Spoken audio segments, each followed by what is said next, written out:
Today, let's talk about the request-response cycle, or basically what happens when you type something into the address bar of your browser.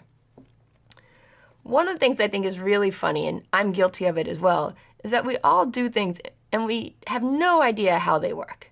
So if I were to ask you, when you type in an address, what happens?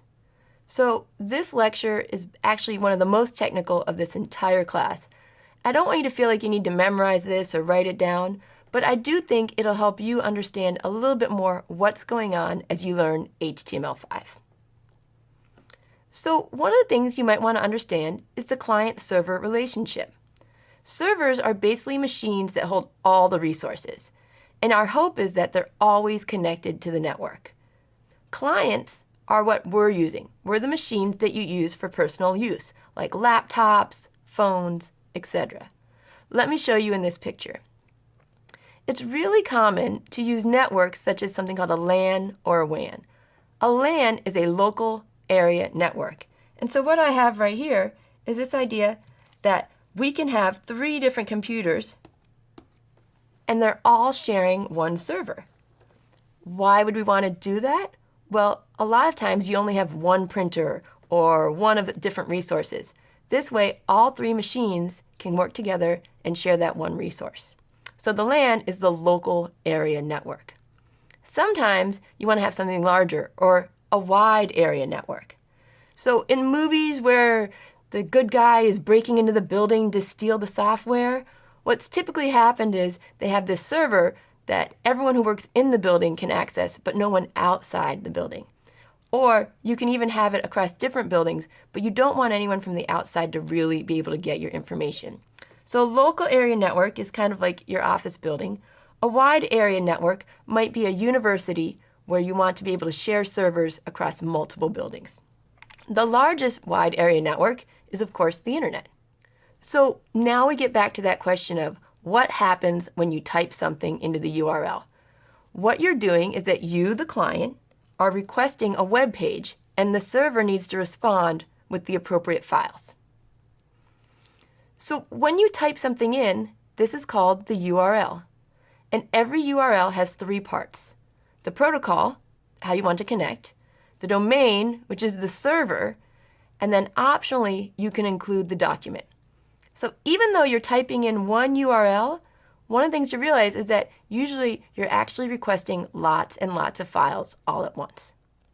So the protocols that most people have seen, the first one is HTTP, the Hypertext Transfer Protocol. The second one, HTTPS, is the same idea, only now we're having a more secure protocol. So if you're ever connecting to a bank or any place where you're putting in passwords, make sure that the first thing you see in that URL is HTTPS. If you don't connect.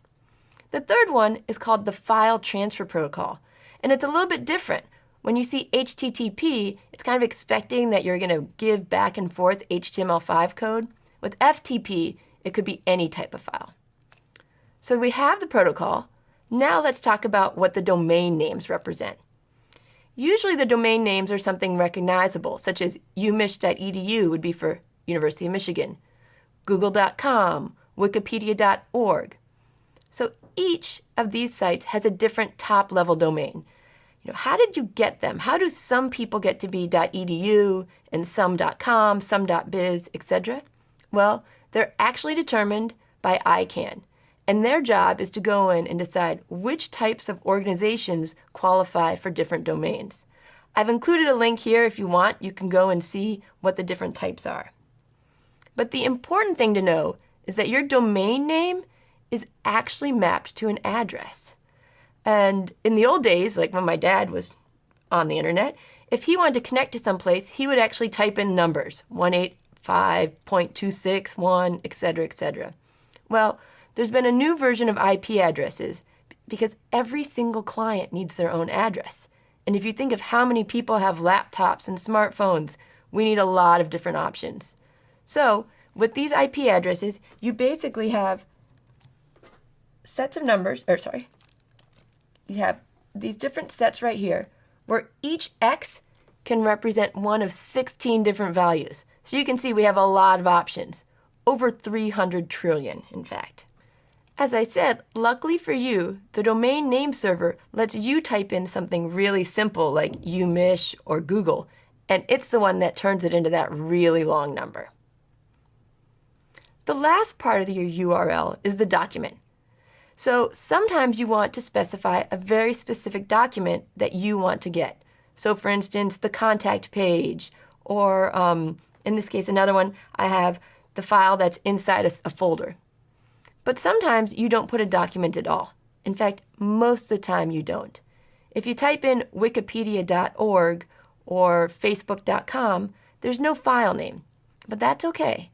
Every server has a default document that it's going to return. Usually it's called index.html. All right, so we figured it out. We know what it means when we're typing something in. We understand the request. What happens though once we type that in is we are actually going to get back a lot of information. Headers, cookies, form data, all the stuff that you don't see. So the important thing to know is that the server returns files, not web pages. For a lot of us, we're very visual. So when we type in a URL, we're looking and we're like, oh, here's my page. But sometimes the browser might be returning something for different types of screen readers, assistive technology. So it's not returning a web page, it's returning lots and lots of files. Hopefully. I will admit that sometimes the server can't fulfill the request. And if it can't, it'll send back an error code. I think a lot of you are familiar with 404, where it says file not found. That usually means you typed something in wrong. If you get a 500 error, that actually means that the server's down. So you may as well go have a snack, do something fun, come back later and type it in again. So I want to kind of do a live demo with you of what happens when we type something in. So I've written it down for you. It looks up the domain, the DNS returns an IP address, and then a whole bunch of files start to be returned. Let's take a look. What I've done here is I've gone to the School of Information site at the University of Michigan. I simply typed in si.umich.edu. I didn't type in the protocol because it usually just defaults. So what you see here visually is a page, student looking out, looking very inspired, etc. But now I'm going to do a little trick here where I right-click on the screen and I'm going to choose the option that says Inspect. And a little button, a window is going to pop up to the side here. And I'm going to say, you know what? I would like to see all the information that's being returned when I actually request this page. I'm requesting one page. I'm going to hit refresh. And if you look off to the side, don't worry that you can't see the details. But you should see that this single page is actually made up of lots and lots of files. And each one of these files was a separate request. Okay, so let's review. This was a kind of long video where really all I want you to come away from it with is the knowledge that every URL has those three parts: the protocol, the domain, and the document. And realize that what you're creating is bigger than just one file at a time. Every request-response cycle is usually lots and lots of rounds of communication between the client and the server. So we're going to start off small. We're going to do one file at a time. But you can always look ahead to building bigger and bigger web applications.